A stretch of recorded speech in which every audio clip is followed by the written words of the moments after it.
नमस्कार, Ayurveda for all मध्ये मी doctor Sheetal Lomte आपले स्वागत करतेय। आपल्या तळपायांची आग ही बऱ्याच वेळा होत असते, परंतु आपल्याला वाटते आपल्या शरीरातील उष्णता वाढल्यामुळे ही तळपायांची ही आग होत आहे।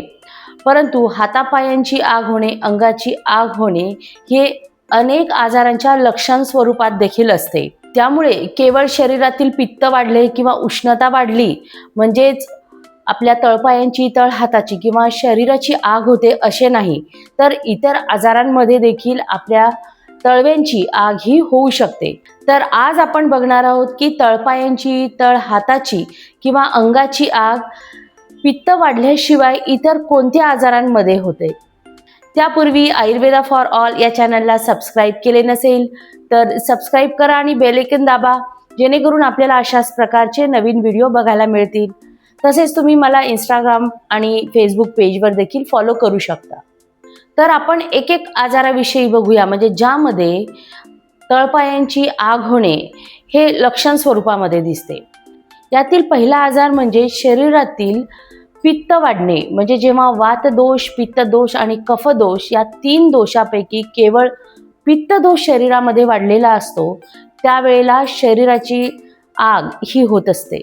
यामध्ये फक्त तळहात आणि तळपायांचीच आग नाही, तर सर्वांग दाह म्हणजे संपूर्ण शरीराची देखील आग होत असते।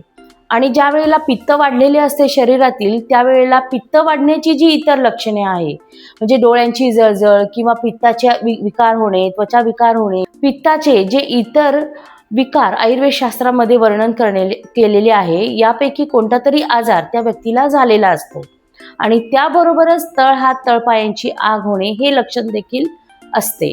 अशा वेळी शीत उपचार म्हणजे जर पित्ताचे शमन करणारे, पित्ताला कमी करणारे उपचार घेतले तर हे तळपायाची, तळहाताची आग होणे, शरीराची आग होणे देखील कमी होते। म्हणजे अशा वेळी पित्तदोषावर कार्य करणारे औषधोपचार हे आपल्याला घ्यावे लागतात। तसेच पंचकर्मापैकी विरेचन उपचार हा यावेळी अतिशय उपयुक्त असा ठरतो। अशा वेळी शरीरातील अतिरिक्त पित्त जे आहे शरीराबाहेर टाकले जाते आणि औषधाने राहिलेले पित्त हे कमी केले जाते। परिणामी हातापायांची जळजळ होणे किंवा पित्ताचे इतर लक्षणे देखील कमी झालेले आढळते। अर्थातच हे उपचार घरी करता येत नाही, आपल्याला यासाठी आयुर्वेदिक डॉक्टरांचा सल्ला घेणे आवश्यक आहे। दुसरा विकार म्हणजे आम्लपित्त, ॲसिडिटी। या विकारामध्ये देखील शरीराची, तळपायांची, तळहातांची आग ही होत असते। यामध्ये संपूर्ण शरीराची आग न होता केवळ छातीमध्ये जळजळ ही व्यक्तीला वारंवार होत असते। म्हणजे हातापायांची जळजळ होणे आणि छातीमध्ये जळजळ होणे या तीन गोष्टी त्या व्यक्तीला होत असतात। आणि याबरोबरच आंबट ढेकर येणे किंवा उलटी होणे हे लक्षण देखील असतात। आणि व्यक्तीला जर उलटी झाली तर ही हातापायांची जळजळ, छातीमध्ये जळजळ आपोआप कमी झालेली आढळते, जे की पित्त वाढल्यामुळे अशी उलटी होत नाही आणि त्यामुळे हा जो हातापायांची जळजळ आहे ही कंटिन्युअस अशी चालू राहते। परंतु ॲसिडिटीमध्ये जर व्यक्तीला उलटी झाली तर हातापायांची जळजळ ही कमी झालेली आढळते। मग अशा वेळी जर एखाद्या वेळीच आपल्याला ॲसिडिटी झालेली असेल आणि त्यावेळेला उलटी झाल्यानंतर बरे वाटत असेल तर चांगले आहे, परंतु जर वारंवार असे होत असेल तर आपल्याला योग्य अशी ॲसिडिटीवर म्हणजे आम्लपित्तावर ट्रीटमेंट घेणे आवश्यक आहे। यासाठी साहजिकच औषधोपचार देखील आहेत, तसेच विरेचन ही चिकित्सा देखील केली जाते। याबरोबरच व्यक्तीच्या आहारामध्ये देखील विशिष्ट बदल हे केले जातात, त्यामुळे परत ॲसिडिटी ही वाढत नाही आणि आहे ती ॲसिडिटी कमी करण्यासाठी विरेचनाचा उपयोग होतो। परिणामी ॲसिडिटी तर कमी होतेच होते, परंतु याबरोबर जी हातापायांची जळजळ आणि छातीमध्ये जळजळ होते ही देखील कमी झालेली आढळते। तिसरा आजार म्हणजे उदर, असायटिस, ज्यामध्ये पोटामध्ये पाणी हे व्यक्तीच्या साठलेले आढळते आणि त्यामुळे पोटाचा घेर हा सामान्यापेक्षा जास्त असा असतो। यालाच असायटिस आपण म्हणत असतो। तर यामध्ये देखील व्यक्तीच्या हातापायांची जळजळ ही होत असते। मग या ठिकाणी शरीरामध्ये पित्त देखील वाढलेले नसते आणि व्यक्तीला ॲसिडिटी देखील नसते, त्यामुळे आपल्याला उदर या आजाराची म्हणजेच असायटिस या आजाराची ट्रीटमेंट करणे गरजेचे असते. या आजारामध्ये केवळ हातापायांची जळजळ असते. पूर्ण शरीराची आग होणे किंवा पोटाच्या आतमध्ये आग होणे हे लक्षण मात्र यामध्ये नसते. परंतु हातापायांची जळजळ होणे यासोबतच व्यक्तीचे पोट हे सामान्यपेक्षा जास्त वाढलेले असते. व्यक्तीला भूक लागत नाही, व्यक्तीचे पचन हे योग्यरित्या होत नाही, व्यक्ती दुर्बल असा झालेला असतो, अशी इतर लक्षणे देखील यामध्ये निर्माण होतात. मग अशा वेळी आपण पित्त कमी करणारे औषधं दिले तर त्यांची नक्कीच जळजळ ही कमी होणार नाही. आपल्याला उदर या आजारावर, असायटिस या आजारावरचीच योग्य ट्रीटमेंट करणे गरजेचे आहे, म्हणजे हातापायांची जळजळ ही कमी होईल. आयुर्वेद शास्त्रामध्ये देखील यामध्ये औषधोपचार आहेत आणि तसेच पंचकर्मापैकी विरेचन चिकित्सा देखील यामध्ये केली जाते. परंतु यामध्ये पुढच्या स्टेजमधले म्हणजे तीक्ष्ण विरेचन असे हे दिले जाते.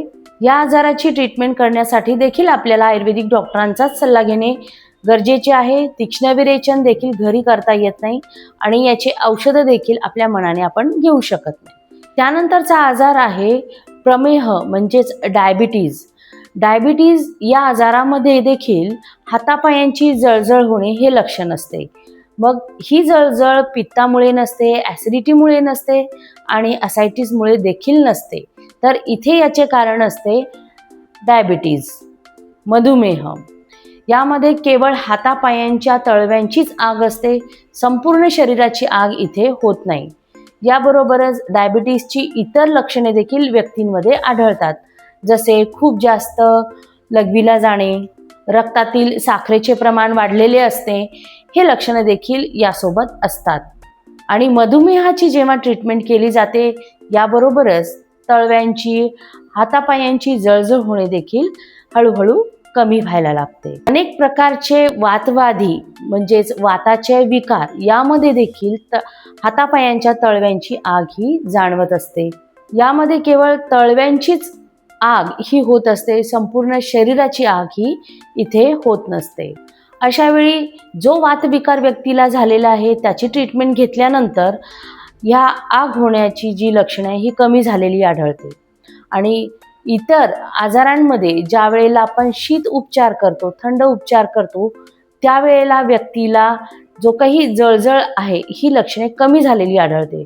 परंतु ज्या वेळेला वाताचे विकार असतात अशा वेळी उष्ण उपचार जर व्यक्तीला केले तरच बरे वाटते. शीत उपचाराने त्याला जळजळ उलट वाढलेली आढळते. जसे जर वातविकारामुळे जर हातापायांच्या तळव्यांची आग होत असेल तर अशा वेळी व्यक्तीला तिळतेल किंवा खोबरेल तेलाच्या साह्याने मसाज केली आणि थोडी वाफ दिली तर ही कमी झालेली आढळते.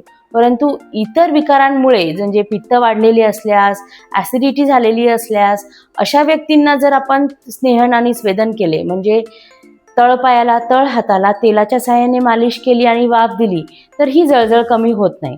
परंतु वातविकारामध्ये ही जळजळ कमी झालेली आढळते. आणि वातविकारामुळे जेव्हा हातापायांची जळजळ असते ही जेव्हा जास्त चालतो व्यक्ती त्यावेळेला वाढत असते. जेवढा व्यक्ती चालेल तेवढी हातापायांची जळजळ ही जास्त वाढलेली आढळते. आणि वाताच्या उपचाराने म्हणजे वातविकारावर जेव्हा आपण उपचार करतो त्यावेळेला ही जळजळ कमी झालेली आढळते. त्यामुळे जर आपल्या हातापायांची जळजळ होत असेल तर याकडे दुर्लक्ष करू नये. ते कोणत्या आजाराच्या लक्षण स्वरूपात आहे हे आपल्याला माहिती असणे गरजेचे आहे, म्हणजे आपल्याला त्या योग्य आजाराची ट्रीटमेंट घेता येईल. अर्थातच कोणत्या आजारामुळे हे लक्षण आहे याचे निदान आयुर्वेदिक डॉक्टरच करू शकतील, तरी सुद्धा आपल्याला ह्या गोष्टी माहिती असणे आवश्यक आहे. त्यामुळे आपल्या हातापायांची जर जळजळ होत असेल तर याकडे दुर्लक्ष करू नये. तर असा आपल्याला व्हिडिओ कसा वाटला मला कमेंटमध्ये लिहून नक्की पाठवा. व्हिडिओ आवडल्यास लाईक करा, शेअर करा आणि सबस्क्राईब करा. आपले काही प्रश्न असतील ते देखील तुम्ही मला कमेंटमध्ये लिहून पाठवू शकता. धन्यवाद.